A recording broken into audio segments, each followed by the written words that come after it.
pas parler trop vite. Vaincre, j'espère que vous avez pris de quoi noter, peut-être parce que moi j'en ai noté pas mal. Donc j'aimerais parler ce soir quand même de ce thème qui est d'actualité. Alors la première question que j'aimerais vous poser, et je connais la réponse, hein, c'est connaissez-vous des proches ou des amis qui traversent ou qui passent par la maladie, surtout par la dépression? Ça, c'est une des questions qu'on peut se poser. On peut regarder son voisin, on peut regarder sa voisine, et tu peux lui dire, est-ce que tu connais quelqu'un qui passe par la dépression? Et à peu près à 100%, on est capable de dire dans notre entourage, il y a quelqu'un qui passe par la dépression. Alors, je m'éterniserai non plus pas trop sur la différence qu'il peut y avoir entre la dépression et avoir des coups de blues ou des coups de déprime. D'accord? Parce que nous pouvons aussi vivre des temps de blues ou des coups de blues ou des coups à un moment donné comme si on traverse une petite déprime, mais ce n'est pas forcément une dépression. On verra un petit peu pour aller plus loin. Et la deuxième question que je peux vous poser aussi, êtes-vous passé par la dépression? Ça, c'est aussi une question qu'on peut se poser. Êtes-vous passé par la dépression ou êtes-vous dans la dépression? Ça, c'est aussi une question qu'on peut se poser. Sommes-nous actuellement dans la dépression? Alors, rassurez-vous, je crois que si nous traversons ce genre de situation, et nous verrons que ce genre de situation, tout le monde peut la traverser. Personne n'est exempt de vivre à un moment donné dans son parcours ou dans sa marche de la dépression. C'est possible. Alors, la prévalence des épisodes dépressifs a augmenté en France. Ça, il faut le savoir. Il y a une augmentation de la dépression actuellement. Alors, ce que je vous partage, ça va s'arrêter à 2021, donc ça remonte déjà à 3 ans. Mais depuis 3 ans, avec le Covid, avec ce qu'on a traversé au niveau du Covid, il y a une augmentation encore plus importante, mais on verra quelques statistiques tout à l'heure. Donc, la prévalence des épisodes dépressifs a augmenté en France. C'est quelque chose de récurrent, c'est quelque chose qui est de plus en plus répandu.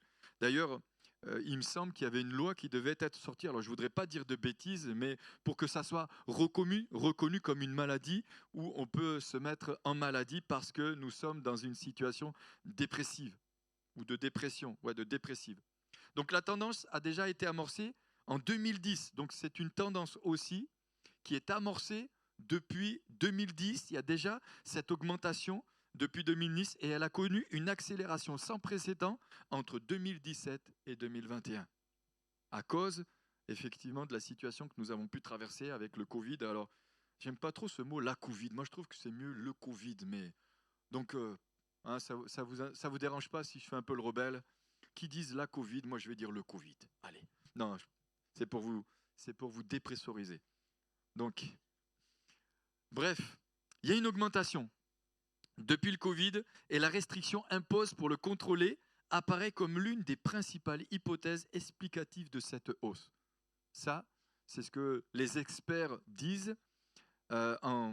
C'est une augmentation où la Covid a favorisé cette augmentation depuis ces dernières années. C'est pour ça que quand je pose la question tout à l'heure, connaissez-vous quelqu'un qui passe par la dépression? On connaît tous des personnes qui passent par la dépression. Alors là où c'est le plus interpellant, c'est qu'il y a de plus en plus de jeunes qui passent par la dépression. Et lors du Covid, on s'est rendu compte que beaucoup de jeunes se sont sentis complètement déstabilisés, désorientés, et ils se sont sentis déstabilisés d'une manière particulière. Toujours dans l'introduction, pour dire aussi que le but de mon message mon but n'est pas d'être accusateur ni même culpabilisant. Je ne voudrais pas que lorsque vous allez repartir tout à l'heure, ou ceux qui regarderont cette vidéo ou le message ou qui écouteront le message, je ne voudrais pas que vous ayez je voudrais pas que ça, voilà, vous vous sentiez ni accusé, ni culpabilisé, ni condamné non plus. Je pense avoir pas mal travaillé sur ce sujet. J'ai été chercher pas mal de choses à droite, à gauche, et j'ai aussi des propres convictions pour avoir aussi des personnes proches qui vivent la dépression.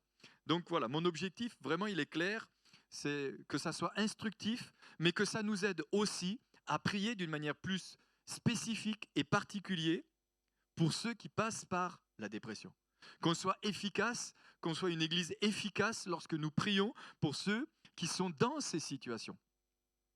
Donc je n'ai pas non plus la prétention de pouvoir aborder tous les points dans les moindres détails. Donc ne soyez pas frustrés à la fin de ce message si en partant vous allez vous dire « Ah mais il n'a pas abordé tel point, il n'a pas abordé tel point, il n'a pas… » Je vais essayer de vous donner quelques clés, je vais essayer de vous donner quelques causes, quelques circonstances, mais il y en aura tellement.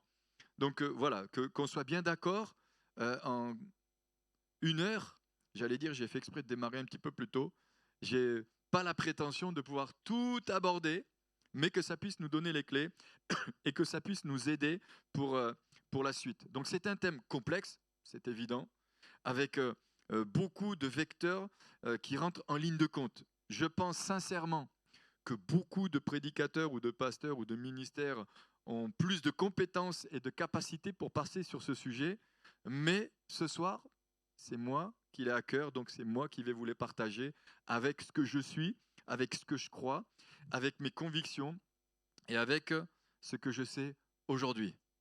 Ça va? Ok. Donc je souhaite tout simplement, ça c'est clair, je souhaite tout simplement nous amener à la réflexion et à nous faire prendre conscience des défis que vivent ceux qui traversent ce genre de maladie. Pour certains, lorsqu'ils vont voir, ou ce genre de troubles, j'ai remarqué ça aussi, lorsque parfois quelqu'un qui vit dans la dépression va voir son médecin, en sortant ou quand il est en consultation, le médecin lui dit « Non mais rassurez-vous, tout va bien ». Le problème, c'est que c'est pas comme un mot de tête, ou c'est pas comme une crise de palu, où il y a des symptômes apparents, où il y a des causes particulières, il y a des causes physiques, mais il faut savoir qu'au travers de la dépression, il y a des choses qui se passent physiquement aussi. On verra ça plus tard. Ok ? Donc tout simplement, c'est nous amener à la réflexion et nous faire prendre conscience des défis que vivent ceux et celles qui traversent ces moments de trouble. Je dirais encore aussi, toujours en introduction, que ça ne concerne pas uniquement les femmes. Ça concerne aussi les hommes. Ça va ? On pourrait avoir l'impression que, systématiquement, c'est les femmes qui sont concernées par la dépression. Il y a beaucoup d'hommes qui traversent aussi la dépression. Ça marche ? Ok. Donc mon objectif étant surtout que nous puissions prier avec force, avec foi, pour ceux et celles qui ne s'en sortent pas. On se rend compte que parfois il y a des personnes qui vivent dans la dépression depuis plusieurs années. Ça dure, ça dure, ça dure, ça dure encore, ça dure et ça dure toujours, toujours, toujours. Donc qui sont tenus dans le désespoir et la dépression.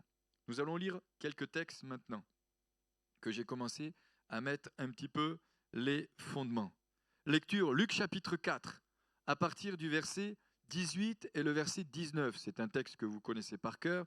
Il est dit « L'Esprit du Seigneur est sur moi, parce qu'il m'a oint pour annoncer une bonne nouvelle aux pauvres. Il m'a envoyé pour guérir ceux qui ont le cœur brisé, pour proclamer aux captifs la délivrance et aux aveugles le recouvrement de la vue, pour rendre libres les opprimés, pour publier une année de grâce du Seigneur. » C'est-à-dire que l'Esprit du Seigneur qui est sur Jésus, l'Esprit du Seigneur est sur nous pour guérir ceux qui traversent la dépression. Alors je sais que quand on traverse la dépression, entendre ce genre de message, on peut se sentir bousculé, interpellé, on peut nous dire oui mais c'est pas toi qui vis ce que moi je vis, ou tu ne ressens pas ce que je ressens, ou tu n'es pas confronté à ce que je suis confronté. Oui c'est vrai, mais ça n'empêche pas moins que la parole de Dieu reste la parole de Dieu. Quelqu'un qui traverse la dépression peut être guéri par le Seigneur, instantanément, je le dis, instantanément. Dieu reste Dieu. Il est au-dessus de toute chose. Il est tout puissant. Il est celui qui brise les chaînes, qui brise les liens, qui détruit les jougs, qui détruit les oppressions. Et on verra qu'il y a plusieurs sortes de dépression. Ce n'est pas que démoniaque. Je pensais que quelqu'un allait dire Amen. Jean chapitre 1 du verset 1 à 5, et on verra le verset 12 et 13, il est dit « Au commencement était la parole, et la parole était avec Dieu, et la parole était Dieu. Elle était au commencement avec Dieu, toutes choses ont été faites par elle, et rien de ce qui a été fait n'a été fait sans elle. En elle était la vie, et la vie était la lumière des hommes. En elle était la vie. » C'est-à-dire en Jésus-Christ est la vie. En Jésus est la vie. Et Jésus veut donner la vie à ceux qui traversent ce genre de maladie. J'ai envie de dire, ce n'est pas une tare. Tu peux vivre la dépression, tu peux avoir un cancer, tu peux vivre d'autres maladies. Il y a toutes sortes de maladies que nous pouvons traverser. Ça va? Je pense que c'est important d'entendre que ce n'est pas une tare que de traverser la déprime ou la dépression. En elle était la vie, et la vie était la lumière des hommes. La lumière, lui, dans les ténèbres, et les ténèbres ne l'ont point reçue.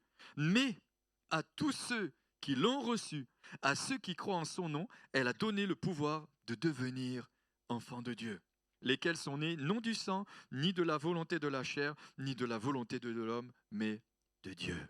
C'est-à-dire, lorsque nous traversons la dépression, ou si vous traversez la dépression, vous avez le droit de proclamer et déclarer que vous êtes enfant de Dieu et que cette maladie ne vous appartient pas. Ça, c'est déjà une première clé. Cette maladie ne vous appartient pas. Cette maladie ne nous appartient pas, comme n'importe quelle maladie. C'est quelque chose qui ne nous appartient pas. Jésus a déjà tout accompli à la croix. Il a tout accompli, il le dira, j'ai tout accompli. Et il a remis son esprit entre les mains du Père.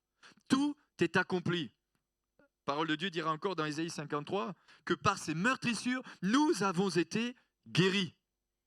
Ça, c'est encore une deuxième clé. Nous sommes guéris, nous avons été guéris. Nous avons le droit à la guérison. Nous avons la possibilité d'être guéris. Il est la lumière qui brille dans les ténèbres. On verra que quelqu'un qui marche dans la dépression, c'est quelqu'un qui est enfermé dans des pensées obscures, dans des pensées sombres, dans des pensées négatives, ténébreuses, enfermé dans le désespoir, comme s'il n'y a pas de lumière, pas de solution, alors que la parole de Dieu nous rappelle que Jésus est la lumière. Il est la lumière qui éclaire nos ténèbres. Dans la dépression, Jésus, par sa lumière, peut venir nous éclairer. Alléluia. Pour aller plus loin, 2 Timothée chapitre 3 verset 16, il est dit « Toute écriture est inspirée de Dieu et utile pour enseigner, pour convaincre, pour corriger, pour instruire dans la justice, afin que l'homme de Dieu soit accompli et propre à toute œuvre. » Je vous ai dit, il y en aura quelques-uns. Hébreux chapitre 13 verset 5, « Je ne te délaisserai jamais et je ne t'abandonnerai jamais. » Je ne sais pas si vous avez déjà discuté avec un dépressif ou quelqu'un qui vit dans la dépression. Mais pour lui, il est seul. Il est dans la solitude. Il est abandonné. Et ça, c'est une des clés, une troisième clé qu'on peut leur apporter aussi ou leur dire, Jésus ne t'abandonnera jamais. Jamais, jamais. Que tu le sentes ou que tu ne le sentes pas, Jésus est avec toi dans ce que tu es en train de traverser. Jésus est avec toi. Il te porte, il t'aide à traverser cette situation. Ça me fait penser aux disciples d'Emmaüs, alors que Jésus venait juste de mourir sur la croix, alors qu'ils étaient en train de parler, Jésus les rejoint. Sur ce chemin, ils étaient tellement découragés. Alors on emploie souvent le mot découragé. Mais est-ce qu'on a le droit de dire qu'ils étaient plongés dans une profonde déception ou dépression ou un découragement? On verra que des fois, c'est limite entre découragement, dépression. Ils étaient découragés. D'ailleurs, la preuve, c'est qu'ils sont retournés à leur vocation première. Toute écriture est inspirée. Je ne te délaisserai jamais. Jamais. Il y a des moments, quand je discute, et particulièrement avec une personne, dans la situation dans laquelle je lui dis, je ne vais pas parler, je vais juste prier. On va prier ensemble. Et tu vas proclamer, tu vas déclarer. Des fois, elle me dit, je le fais toute la journée. Ben, continue encore. Ça va, tu vas sortir de ça. Je ne te délaisserai jamais. Je ne t'abandonnerai jamais. 1 Pierre chapitre 5, versets 8 et 11. Soyez sobres, veillez. Votre adversaire, le diable, rôde comme un lion rugissant, cherchant qui dévorer. L'ennemi rôde comme un lion rugissant. La dépression, elle ne tombe pas comme ça d'un coup. Il y a des causes et des circonstances. Il y a des moments qui favorisent la dépression. Il y a des situations qui vont favoriser la dépression et c'est comme ça que l'ennemi s'introduit dans la vie de la personne pour l'amener dans un désespoir et dans la dépression. Soyez sobres, veillez. Votre adversaire le diable rôde comme un lion rugissant, cherchant qui il dévorera. Résistez-lui avec une foi ferme, sachant que les mêmes souffrances sont imposées à vos frères dans le monde. Le Dieu de toute grâce qui vous a appelés en Jésus-Christ à sa gloire éternelle, après que vous aurez souffert un peu de temps, vous perfectionnera lui-même, vous affermira, vous fortifiera, vous rendra inébranlable. À lui soit la gloire dans tous les siècles, au siècle des siècles. Amen. Dans Éphésiens chapitre 6, il est dit aussi, à partir du verset 10, « Au reste, fortifiez-vous dans le Seigneur, et par sa force souveraine, revêtez-vous de toutes les armes de Dieu, afin de pouvoir tenir ferme contre les manœuvres du diable. Car nous n'avons pas à lutter contre la chair et le sang, mais contre les principautés, contre les pouvoirs, contre les dominations des ténèbres d'ici-bas, contre les esprits du mal dans les lieux célestes. » C'est pourquoi prenez toutes les armes de Dieu afin de pouvoir résister dans les mauvais jours et tenir ferme après avoir tout surmonté. Et tenir ferme. Première question, pourquoi aborder le thème de la dépression? C'est pas parce que j'avais rien d'autre à dire, c'est pas parce que j'avais rien d'autre à dire. Non, c'est parce que je crois que c'est quelque chose de pertinent. Je crois que c'est quelque chose qui est d'actualité. Alors quand on parle de dépression, on parle aussi de burn-out, hein, d'accord? Voilà, je sais que pour certains, les anglophones vont dire ils parlent comme une vache espagnole. Peu importe, l'essentiel c'est ce qu'on se comprenne. Mais voilà, le mot c'est burn-out. Ok?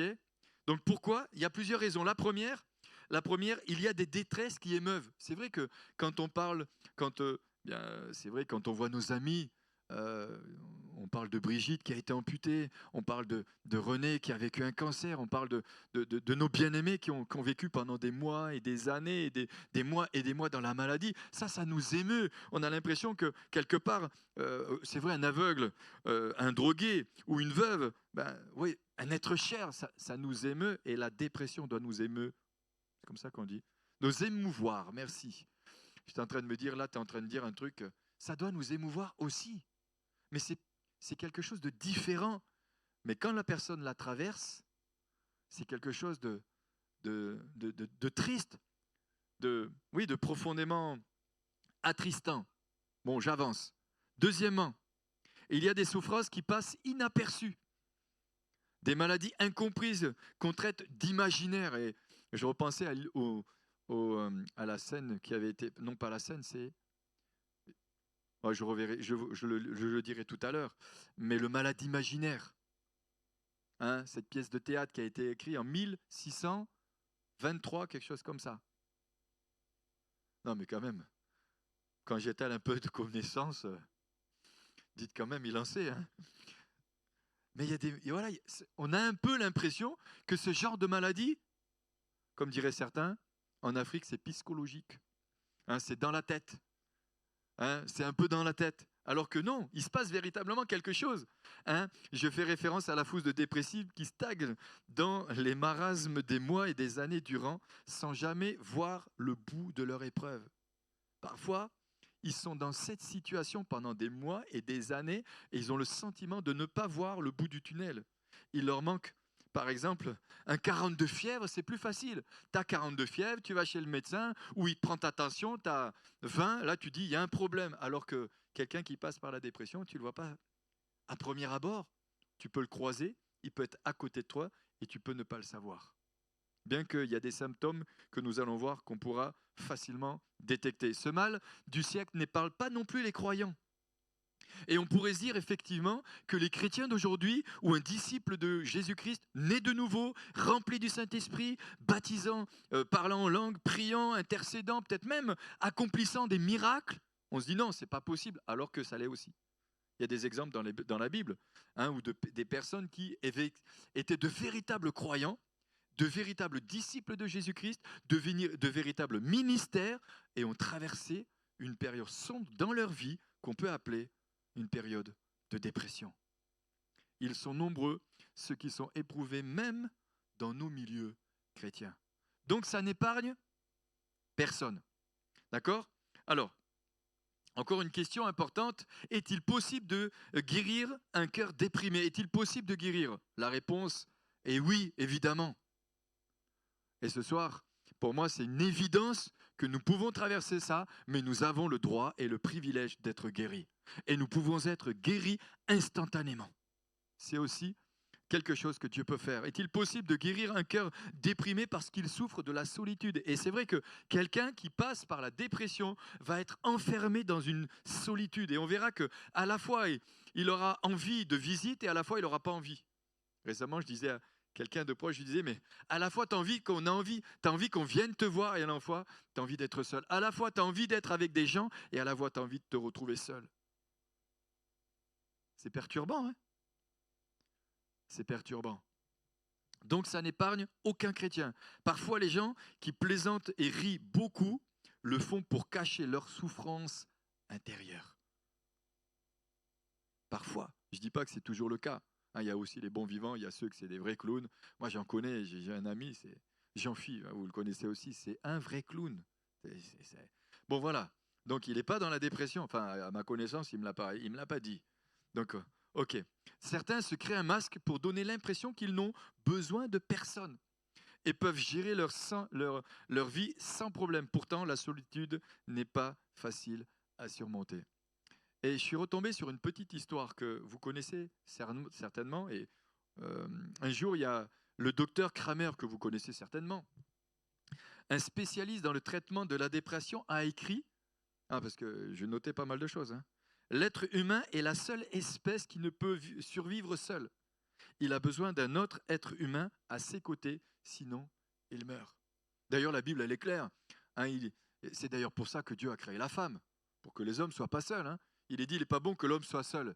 C'est pour ça qu'il lui a créé une femme. Et quelqu'un a dit, et c'est à partir de ce moment-là que les problèmes ont commencé pour lui. Non, c'est pas vrai. Non, n'allez pas dire des choses pareilles. C'était pour vous détendre. Mais tant qu'il était seul, il n'avait pas de problème. Bon, bref, non, c'est pas vrai. Oh, j'avance. Mais c'est le docteur Kramer qui a dit ça, d'accord ? Donc, un médecin anglais de la ville de Manchester reçut un jour la visite d'un homme qui visiblement souffrait de profonde dépression. Ce dernier lui expliqua qu'il sentait que le monde s'était lié contre lui pour le pousser au suicide. Et là, on verra que, effectivement, une des premières causes du suicide, c'est quand même la dépression. C'est dire l'impact dans la vie des gens qu'est la dépression. Ce n'est pas simplement une maladie psychosomatique et puis hop, on passe à autre chose. Non, c'est quelque chose de particulier, de profond et qui amène des gens à se suicider parfois. D'ailleurs, c'est l'une des premières causes. Il dira « Je n'ai plus aucune raison de vivre », ajouta-t-il. « J'ai peur de me retrouver seul. Je ne peux trouver le bonheur en aucun endroit. Rien ne m'amuse. Tout dans la vie me déprime. Si vous ne pouvez m'aider, je vais droit au suicide. » Et vous savez qui c'est qui a dit ça ? Je vais vous le dire dans une minute. Alors le médecin lui a dit, tu devrais. Le médecin qui passait par là, qui avait passé la soirée précédente au cirque, lui suggéra d'aller assister à une représentation et de voir le fameux clown Grimaldi. Vous avez tous entendu parler de ce clown Grimaldi, c'est le siècle dernier, un homme qui faisait rire d'une manière incroyable. Le plus connu de l'époque, Grimaldi est l'homme le plus amusant qui soit, ajouta le médecin, et le meilleur mime au monde. Vous oublierez vos soucis quand vous le verrez. Un rictus de souffrance traversa le visage du patient qui répondit « Vous vous moquez de moi ?» Le docteur et le patient lui répondit « Je suis le clown Joseph Grimaldi. » Alors peut-être certains avaient déjà entendu cette histoire, mais lui, et j'avais déjà entendu ça à plusieurs reprises, que les gens les plus tristes parfois, ce sont les clowns. Ce sont les clowns. C'est pour ça que je n'ai jamais été clown. Bon bref, en fait, le célèbre clown ne pouvait s'attacher à personne, et même s'il ne se suicida pas ce jour-là, il mourut misérable, seul et sans le sou après avoir été adulé par les foules. Quelle tristesse! Quelle tristesse! Et c'est ce qui fait la différence avec les gens du monde, c'est que nous avons une clé. C'est que nous avons la clé, c'est que nous connaissons Jésus. Et nous allons voir qu'il ne s'agit pas de savoir qui est Jésus, mais il est important de connaître Jésus. Et d'avoir, et je dirais même pour aller plus loin, il ne s'agit pas simplement de connaître qui est Jésus, mais non seulement de le connaître, mais d'avoir une intimité et une relation profonde avec lui. Ça, c'est important. Connaître le Christ ne suffit pas. Entretenir une certaine intimité avec lui est essentiel. Qu'est-ce que la dépression? Je vous emmène petit à petit. J'ai 13 pages, j'en suis qu'à la deuxième. Je ne sais pas à quelle heure on va finir ce soir. Bref, qu'est-ce que la dépression? La dépression peut être définie comme un état de désespoir, un sentiment d'incapacité qui est souvent accompagné de symptômes physiques. Ça me fait penser, quand on a amputé quelqu'un, il y a le syndrome de la douleur du membre qui n'est plus là. Comment tu dis? Le membre fantôme. Bon, on ne parle pas de fantôme dans l'église normalement. Mais il y a le syndrome du membre fantôme. Et c'est vrai, la personne a une douleur à un endroit où le membre n'est plus là. C'est dire notre cerveau, comment il est tellement complexe. C'est dire la complexité de notre cerveau. Donc c'est un état de désespoir, un sentiment d'incapacité et souvent accompagné d'un symptôme physique. Il s'agit d'un genre étrange de tristesse ou d'humeur sombre qui entoure le patient. Je ne suis pas en train de parler de quelqu'un qui a un sale caractère. Ça va? C'est des humeurs. Il y a des sautes d'humeur. Ça passe de la joie à la tristesse. Et quand on côtoie ces personnes, moi des fois je dis à quelqu'un, mais ne pleure pas, pourquoi tu pleures? Mais la personne ne sait même pas pourquoi elle se met à pleurer. C'est dire l'état émotionnel dans lequel elle se trouve à ce moment-là. Donc, sombre et qui entoure le patient, qui menace un style de vie et qui change ses humeurs. À ne pas confondre, ah ça c'est moi qui l'ai marqué, à ne pas confondre avec une femme enceinte. Oh, c'était pour... Non mais c'est... Je dis ça parce que ma femme, un jour, je lui ai dit, écoute, va faire un test de grossesse, parce que là, franchement, je suis sûr qu'il y a un... Eh ben, j'avais raison. Ah, j'avais raison. Mais je connais ma femme, hein. Moi, j'ai 2 femmes à la maison. Quand elle est enceinte et quand elle ne l'est pas. Et merci Seigneur, aujourd'hui, elle ne l'est plus. Alléluia. J'avance. Bon, on en a eu 4 quand même. Donc, bien qu'on en discutait récemment, je vais dans les bois, mais on en aurait bien eu 2 de plus. Mais bon, maintenant, à l'âge qu'on a, hein, oui, on attend les petits-enfants avec impatience. Enfin, surtout moi. Bref, je reviens. Mais pourquoi vous me faites dire des choses quand même, hein? Quand même. Non, mais c'est un thème sérieux, mais on peut aussi l'aborder de temps en temps avec un peu de joie. La dépression affecte le genre de la personne que nous sommes et influence le degré de bonheur ou de malheur. Ça influence le degré de bonheur ou de malheur dans notre expérience quotidienne. On l'a appelé mélancolie, retraite et léthargie. Quelqu'un de déprimé est dans un état de léthargie particulière. La dépression entraîne un cortège d'émotions et de conséquences négatives telles que, allez c'est parti, je vais vous en sortir un certain nombre.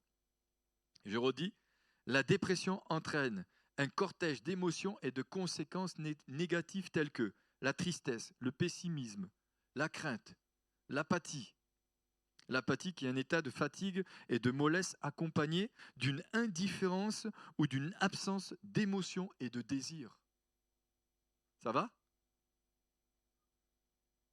Quand on côtoie, on se dit « Ah ouais, mais c'est ça, effectivement. » Tristesse, pessimisme, crainte, l'apathie, manque de désir, l'absence d'émotion ou de désir, la lassitude, l'ennui, la fatigue, une fatigue excessive.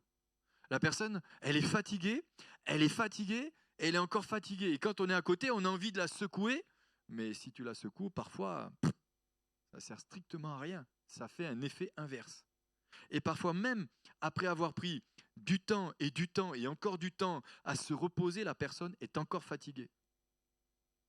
La fatigue, la perte d'énergie, un manque d'enthousiasme, l'incapacité de prendre des décisions. Incapacité de prendre des décisions, le désir de se retirer de la vie, l'autocritique, le doute de soi, la pitié de soi. J'ai même envie de dire la négligence. On voit, suivant On peut dire une femme ne se maquille pas, elle ne s'habille pas, elle ne se coiffe pas. Parfois même, elle se lave pas. Ça va, je vous bouscule pas trop? Non, je pense. Hein.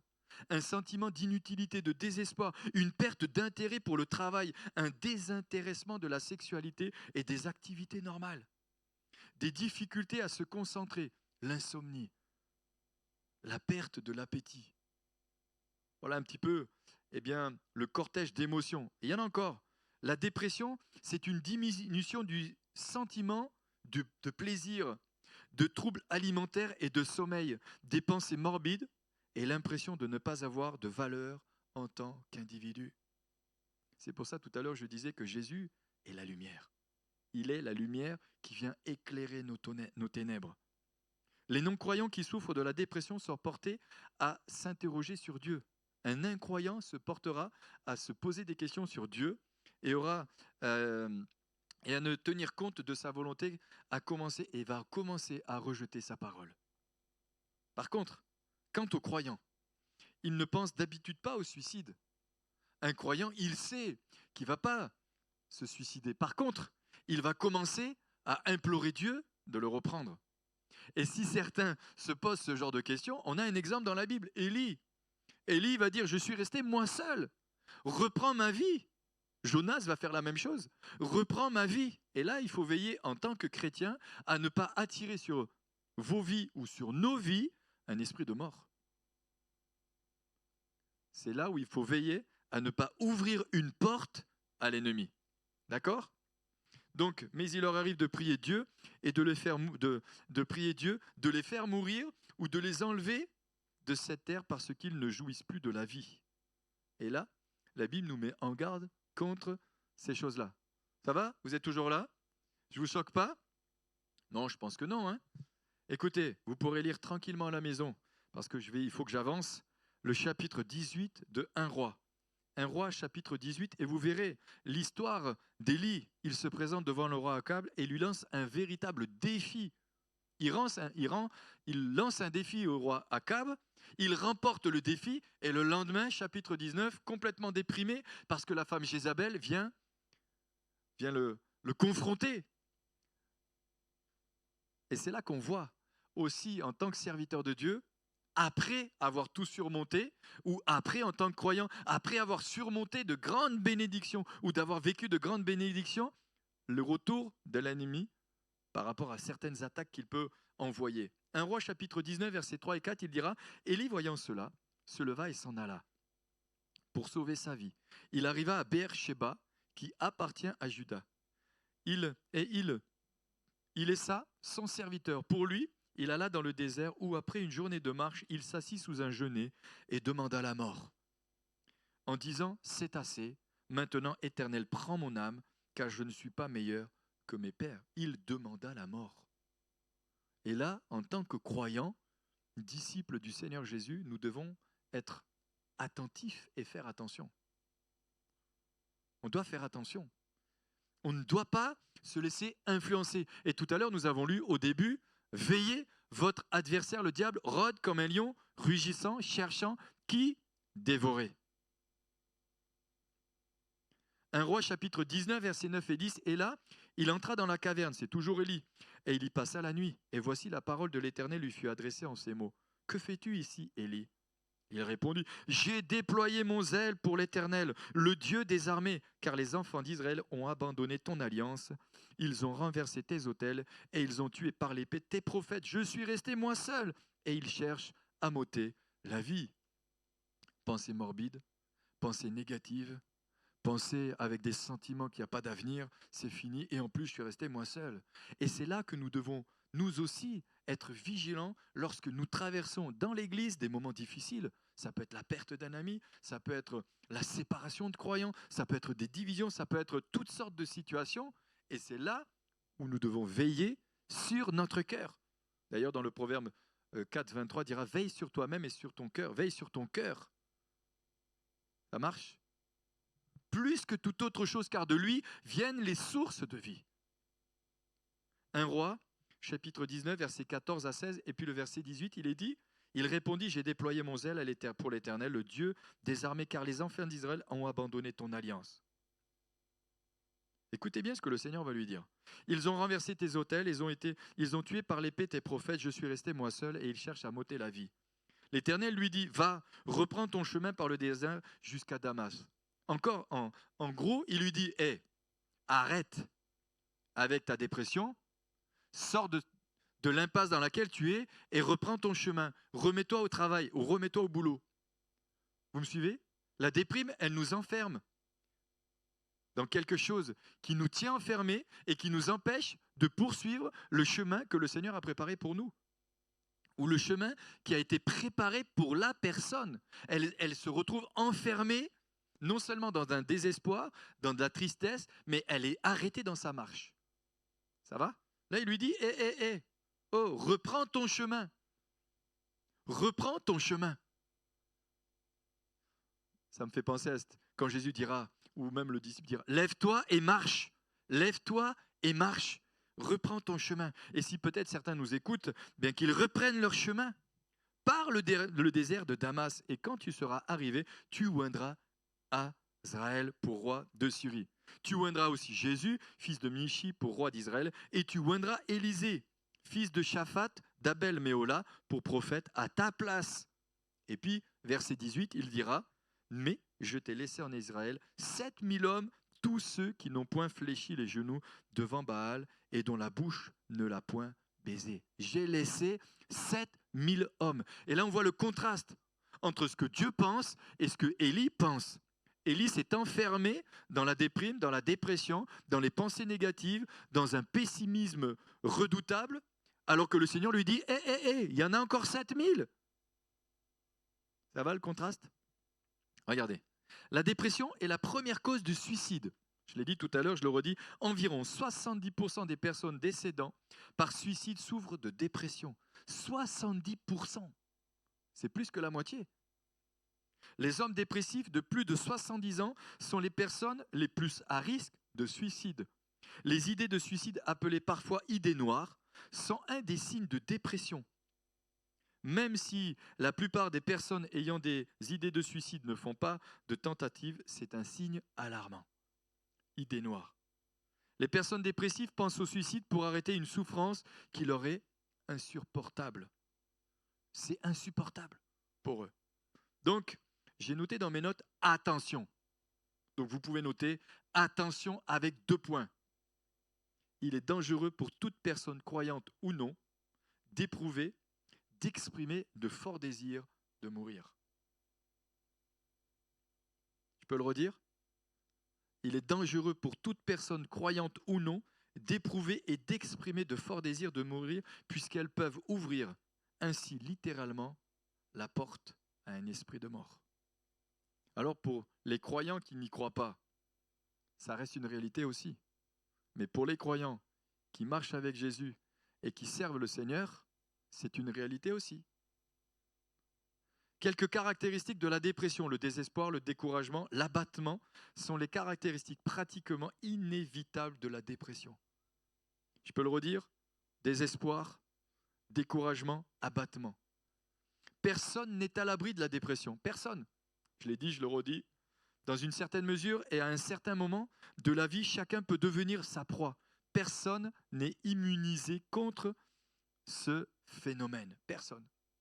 Maintenant, on va voir plusieurs choses. Toute personne peut être exposée à la dépression, Élie, on l'a vu, etc. Il peut y avoir aussi de l'hérédité. Ça marche? Des membres de nos familles qui ont vécu dans la dépression. Ça peut être des parents, ça peut être des personnes dans notre famille. Il peut y avoir de l'hérédité. Je n'exclus pas l'hérédité, même si je sais que pour certains, l'hérédité n'existe pas. À la croix, tout est accompli, mais on voit aussi des réalités. On voit des réalités sur le terrain. Hein, s'il y a des hérédités, parfois dans certaines familles, alcoolisme, drogue, etc., toutes sortes de choses, il y a aussi parfois de l'hérédité dans le domaine de la dépression. Un parent, un père, une mère qui a vécu dans la dépression pendant des années, eh bien, il peut y avoir de l'hérédité dans le domaine familial. Moi, j'y crois.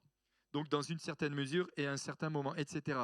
Donc, des portes peuvent s'ouvrir aussi au travers de relations sexuelles avec des personnes déprimées. Ça, c'est une réalité aussi. La Bible nous dit que lorsque nous avons des relations avec une personne, nous Nous sommes une seule personne. Il peut y avoir des choses qui se transmettent. Alors là, ça peut bousculer, mais il peut y avoir des esprits de dépression qui rentrent dans la vie de la personne. Ok? Ça va un peu plus loin là. Hein? Donc, j'ai dit, alors, tac, tac, tac, ok. La peur peut être aussi un facteur favorable de la dépression. La peur de l'enfer, la peur de vieillir, la peur de vieillir, un climat qui fait perdre courage, le dépaysement, un bébé inattendu. Ça peut être aussi la cause d'une dépression. Ça, je l'ai lu, hein. Mais je vous le dis, un bébé inattendu, ça vient bousculer, ça vient chambouler, ça vient amener, si tu n'es pas vigilante ou si la personne n'est pas attentive à ce qui est en train de se produire, des portes peuvent s'ouvrir à la dépression. La peur, le remords de s'être fait avorter, ça on l'a déjà vu aussi. L'avortement, une déception, c'est pour ça que si maintenant ils veulent le mettre dans la Constitution, le droit à l'avortement, à l'IVG, personnellement, on voit bien d'où sont ces influences. Une déception professionnelle ou sentimentale, les problèmes d'argent, l'ennui, le surmenage, les pratiques occultes aussi, le surmenage, peuvent être aussi la cause d'un effondrement nerveux. Je pourrais encore rajouter la liste, mais je vais poursuivre. J'ai remarqué aussi plusieurs, je ne sais pas si vous avez déjà fait attention, mais moi personnellement j'ai remarqué que plusieurs sportifs, après leur carrière, sont passés par cette phase dépression. D'ailleurs, ça a mis des mots sur un vécu, moi-même que j'ai vécu quand j'ai joué au foot pendant de nombreuses années, puis je me suis converti et j'ai tout arrêté. C'était l'époque où on arrêtait tout d'un coup. Et j'avais une phase intérieure, je ne comprenais pas ce que je ressentais, ce que je vivais. Pour ceux qui ont fait du sport ou qui en font beaucoup, il y a une sorte d'adrénaline qui est là. Et c'est comme quand tu arrêtes brusquement ou quand tu arrêtes tout, c'est comme si tu n'as plus les mêmes défis, t'as plus les mêmes... ton organisme aussi vit quelque chose de particulier, de spécial. Et ça a mis un mot un jour sur des mots que moi j'avais pu vivre en tant qu'ancien footballeur et en tant qu'ancien sportif. C'est pour ça d'ailleurs maintenant je vais courir comme ça, j'évacue facilement certaines choses. Mais n'empêche qu'il y a des phases comme ça et ça reste tabou dans le milieu du sport. Et parfois, il y a certains sportifs qui vont parler, qui vont dire, oui, j'ai traversé cette phase, cette période. Pour ceux qui connaissent, il y avait un rugbyman qui s'appelait Christophe Dominici, hein, pour certains. Ça a été, d'ailleurs, il est décédé, mais il a traversé, il en a parlé un jour sur un plateau télévision, qu'après sa carrière, il a vécu toute une phase de dépression. D'ailleurs, les causes de sa mort sont un petit peu encore floues. Mais lui-même en a parlé de ce phénomène que l'on peut vivre. Donc ça peut toucher n'importe qui. Et pourtant, tu te dis, un rugbyman, c'est quand même costaud pour se mettre dans la courge comme ils se la mettent lors d'un match. Tu te dis, malgré tout, c'est là qu'on voit que c'est quelque chose d'intérieur. C'est quelque chose de profond. Donc tout le monde peut être touché à un moment donné dans sa vie. Par conséquent, il ne faut surtout pas se vanter de dire, cela ne m'arrivera jamais.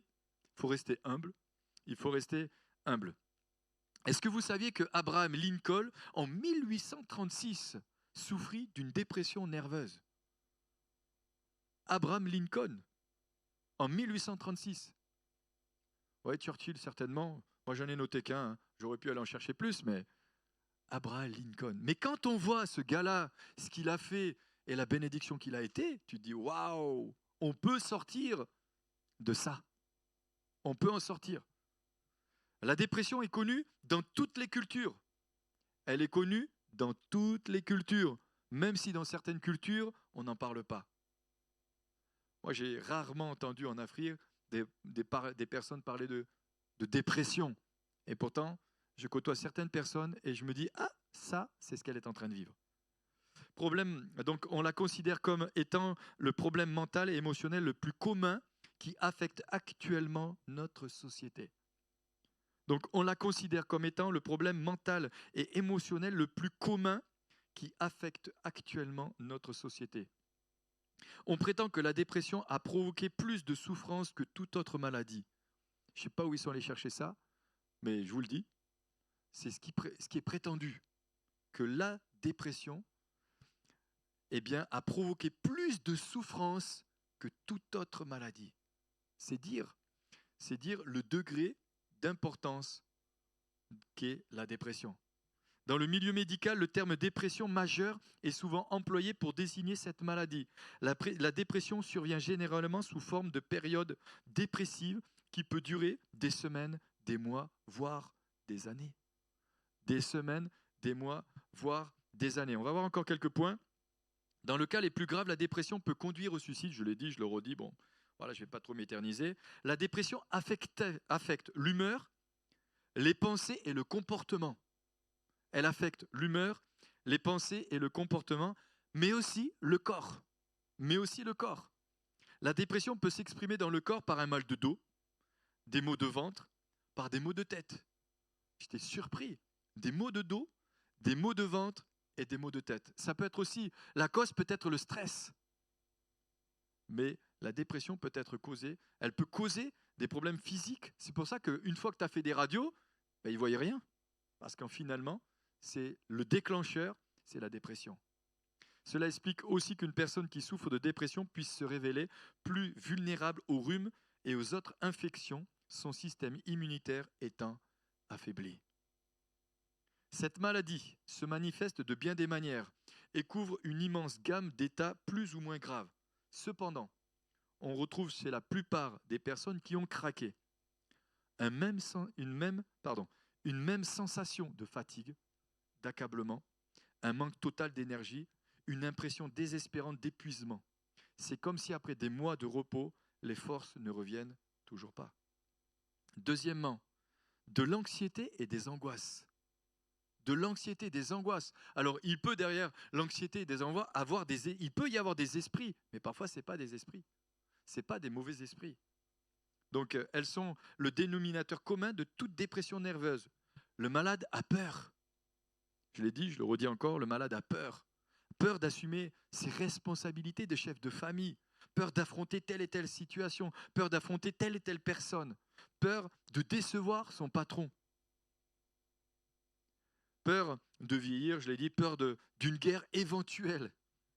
Peur du cancer, peur de la pollution, peur de, etc., etc. Catastrophe financière, etc. Peur de devoir vivre seul ou d'avoir un accident de voiture. C'est une anxiété qui ne repose sur rien, mais qui paralyse et accable.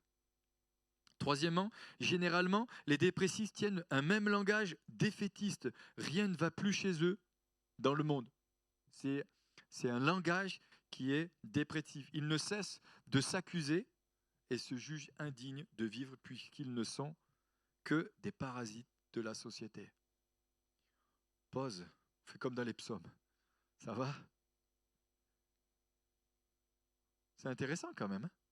Moi, j'ai vraiment pris plaisir à travailler ce thème. Et j'espère vous avoir donné quelques clés. Je vais essayer de vous en donner d'autres importants. Ajoutons que le malade est devenu un hypersensible. Ça, c'est important de le savoir. Une personne qui passe dans la dépression est une personne hypersensible. D'accord? Puisqu'elle est affaiblie dans son caractère, puisque son caractère se modifie. Donc l'entourage doit subir de brusques sauts d'humeur et des crises de larmes injustes. C'est vrai que des fois, c'est déconcertant. D'un coup, la personne, elle se met à pleurer. Pourquoi tu pleures? Je ne sais pas. Donc c'est là où il faut avoir beaucoup de compassion, de miséricorde et d'amour, mais aussi, il faut prier aussi particulièrement. Je continue. Quatrièmement, si vous questionnez le patient sur les causes de la maladie, tous vont vous répondre la même chose. Vous obtiendrez chaque fois la même réponse. Honnêtement, je ne sais, je n'ai aucune raison sérieuse pour broyer du noir. C'est triste. Pourquoi tu es dans cet état? Je ne sais pas. Pourquoi tu bois du noir? Je ne sais pas. C'est dire la complexité aussi de cette maladie. C'est pour ça que tout à l'heure, je vous ai dit, je n'ai pas la prétention de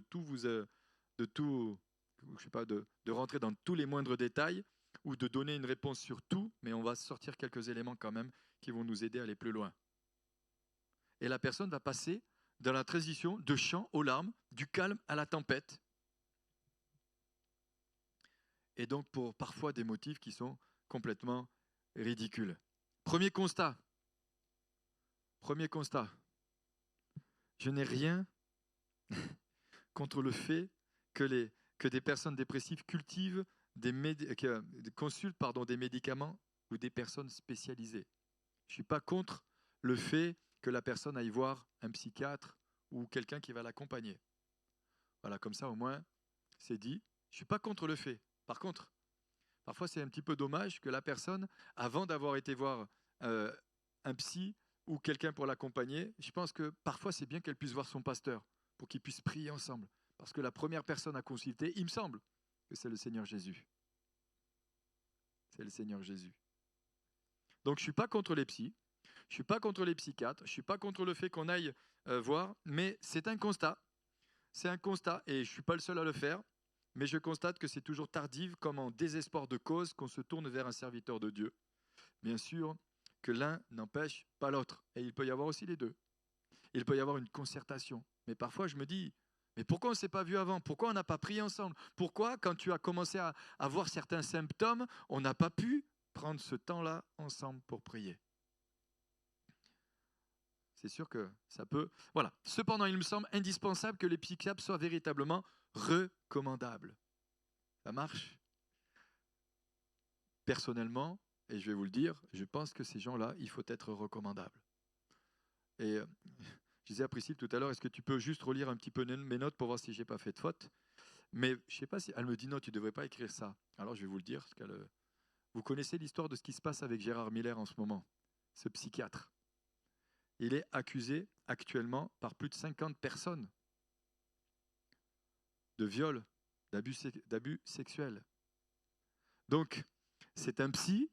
Alors, bien sûr, il y a la présomption d'innocence. OK. Et quand ça commence à être 50 personnes, bon, je ne sais pas qui c'est qui va écouter ce message ou qui va, mais ça n'empêche pas moins qu'à un moment donné, il ne faut pas non plus, en tant que croyant ou chrétien, se retrouver entre les mains de personnes qui peuvent agir d'une certaine façon. Parce qu'une personne dépressive est dans une situation de faiblesse. Elle est dans une situation de faiblesse. Et franchement, pour avoir lu... Alors, si vous pourrez aller lire cet article, hein, donc ça se passe, l'article est sorti, le L assure disposer de plus d'une cinquantaine de témoignages contre Gérard Miller, psychanalyste, allant du comportement inapproprié aux accusations de viol. Il parle même de hypnose. Il parle même d'hypnose.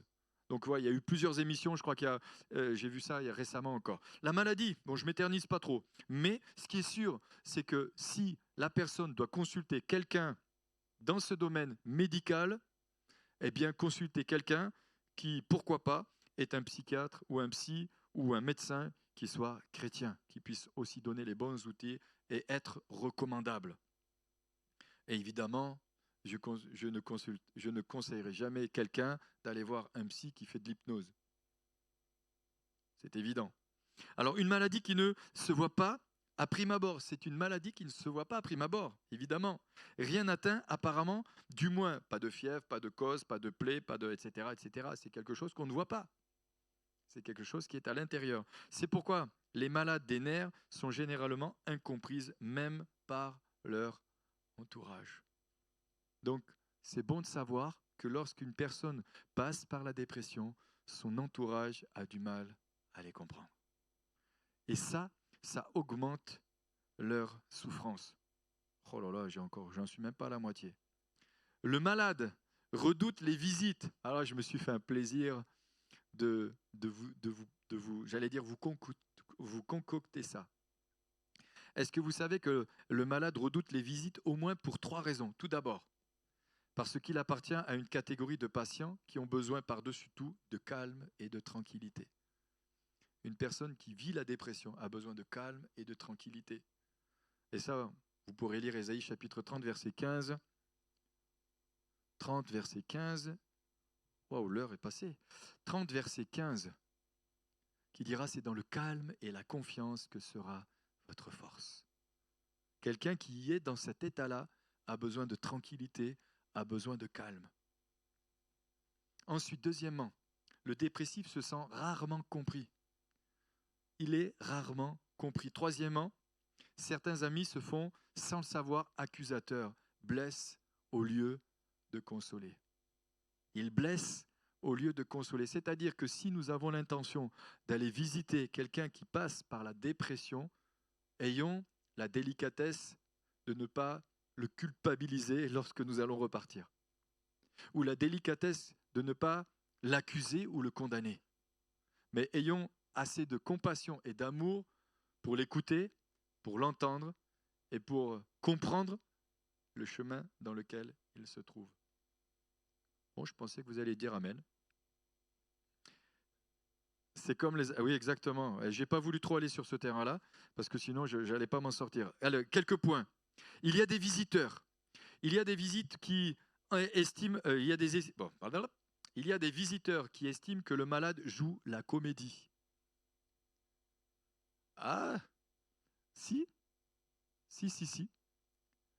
Il y a des visites, parce qu'il y a des personnes, lorsqu'ils visitent quelqu'un qui est déprimé, pensent que la personne est en train de faire la comédie. C'est là où il faut aussi du discernement. Donc, et vous ne convaincrez jamais un malade que tout est dans sa tête. Moi, je connais quelqu'un, elle me dit, j'ai les jambes qui tremblent, je ne suis pas bien, je me sens mal, je ne dors pas de la nuit. Mais quand elle va chez le médecin, il n'y a rien. C'est la dépression. C'est les symptômes extérieurs de ce qu'elle vit à l'intérieur. Et je ne peux pas lui dire, ce que tu vis, c'est faux. Tu es en train de me raconter des salades. Allez, bouge-toi, poum, tac, poum. Vas-y, fonce. Non. Ce n'est pas la comédie, il y a quelque chose. C'est plus complexe. Si c'était que ça serait facile. Mais c'est plus complexe que ça. D'accord ? Donc, j'ai noté, je l'ai noté là, Le Malade imaginaire, dernière œuvre dramatique écrite par Molière en 1673, exactement. Voilà, c'était juste pour ceux qui sont à cheval sur les dates. N'est-ce pas pour certains? Allez. Il y a des visites qui dramatisent et rendraient le malade le malade les bien portants, hop, qui dramatisent et rendent malades les bien portants. Ils ont le chic de s'exprimer. Que je te trouve mauvaise mine. C'est vrai qu'il y a des visites, une fois que tu les as bien entendues, franchement, eh bien, tu es encore plus déprimé. Tu as encore maigri. Regarde-toi dans la glace. Bon, tu es pâle, tu fais peur, et j'en passe. Il y a des visites qui avertissent, qui multiplient les conseils, comme s'il suffisait de dire pour faire, sois donc optimiste comme moi. Il y a aussi ce genre de visite qui, voilà, sois comme moi, allez, sois fort, sois costaud. Si c'était si simple, ça se saurait aussi. Puis encore, il y a aussi des visites, il y a des visiteurs, c'est des vrais bavards, qui se croient obligés de parler maladie, je veux dire remède, docteur ou cure de repos. Parfois, ils insistent sur l'inefficacité des médicaments et la longueur de la maladie. Ah, ma sœur, si tu savais combien de temps ça va te durer. Tu ne devrais pas prendre ce médicament parce que... Alors, effectivement, il y a certains médicaments, je reconnais, ils ont des effets secondaires. Waouh, c'est chaud. Donc, moi, je connais quelqu'un, eh bien, elle ne veut surtout pas prendre des médicaments parce qu'elle a peur d'être complètement shootée. Ce que je peux comprendre aussi. Après, il y a des visiteurs qui accusent, ce sont les pires, Bible en main, ils tranchent. Par exemple, un chrétien ne doit pas être déprimé. Et oui, si tu vas visiter quelqu'un qui déprime et tu lui dis, un chrétien ne doit pas être déprimé, ben, tu l'as cassé en deux, quoi. Mais un chrétien, il ne doit pas être déprimé, il ne doit pas être dans l'amertume, il ne doit pas avoir de l'animosité, il ne doit pas vivre dans l'adultère, il doit... Comment ? Il ne doit pas être malade. Voilà, il y a tellement de choses. Il n'y a pas que le fait qu'il ne doit pas être déprimé. Enfin, il y a des visiteurs qui voient le diable partout.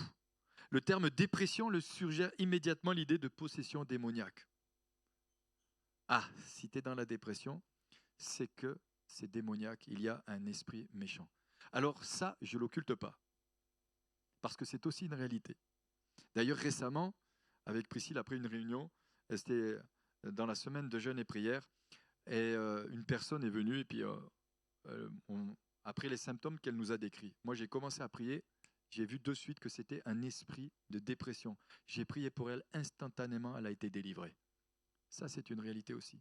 Instantanément, elle a été délivrée. Par contre, il y a eu une cause. Il y a eu une cause. Parce qu'il y a toujours une cause. Et il y aura toujours une cause à la dépression. Il y a quelque chose, ça ne vient pas comme ça. C'est venu de quelque part. Et évidemment, cette personne avait été entre les mains de quelqu'un qui a fait des choses qui n'étaient pas bonnes. Ça a ouvert une porte.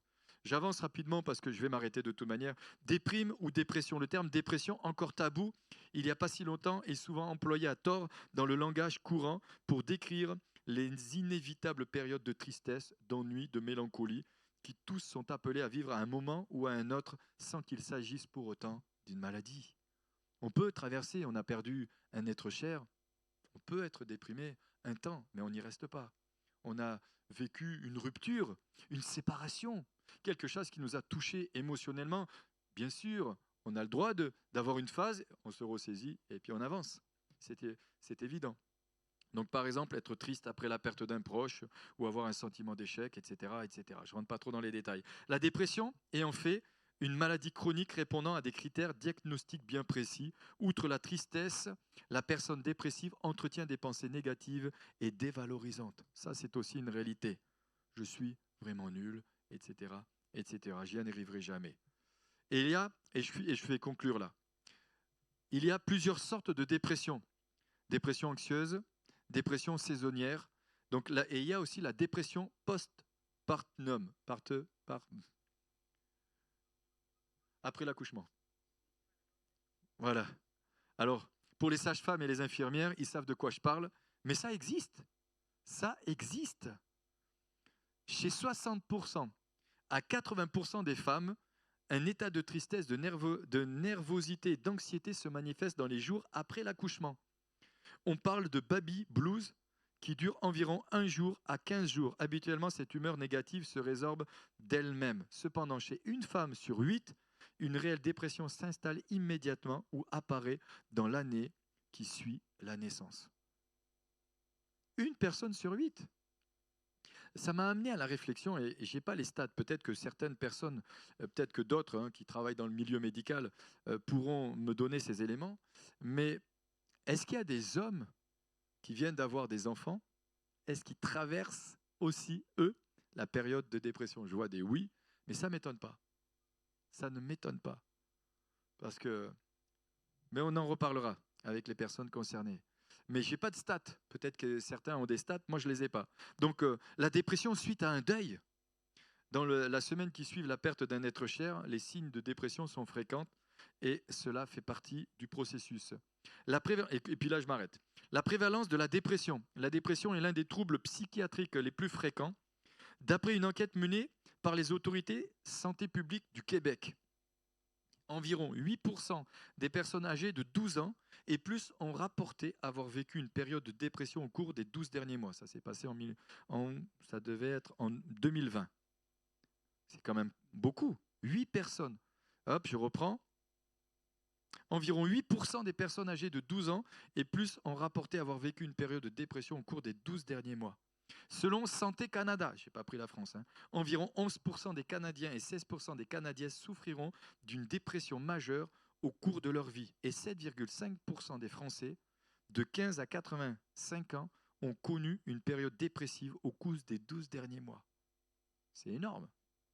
D'après l'Organisation mondiale de la santé, l'OMS, d'ici 2020, donc ça remonte un petit peu, ça fait déjà 4 ans quand même, la dépression deviendra la deuxième cause d'invalidité à travers le monde après les troubles cardiovasculaires.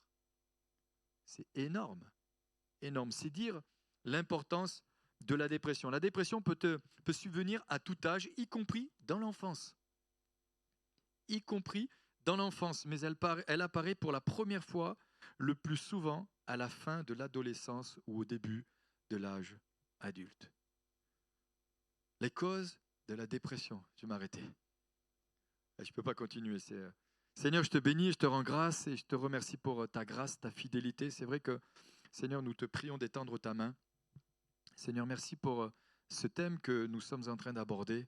Seigneur, nous verrons la prochaine fois la suite, la partie 2 sur les causes de la dépression. Seigneur, c'est vrai qu'il y a encore tellement de choses à dire, tellement de choses à partager, à enseigner. Seigneur, nous voulons être humbles face à cette maladie. Nous voulons aussi avoir beaucoup d'humilité. Seigneur, nous voulons avoir beaucoup de compassion pour ceux et celles qui traversent ces temps. Nous voulons prier parce que ce n'est pas du yaka faucon, mais Seigneur, nous prions afin que tu étendes ta main sur tous ceux qui passent par ces moments difficiles, que tu puisses leur donner les clés. Dans le nom de Jésus, Seigneur, que ils puissent se positionner aussi intérieurement en refusant cette maladie. Dans le nom de Jésus et en acceptant que tu es celui qui est capable de les guérir. Dans le nom de Jésus. Amen. Amen. On verra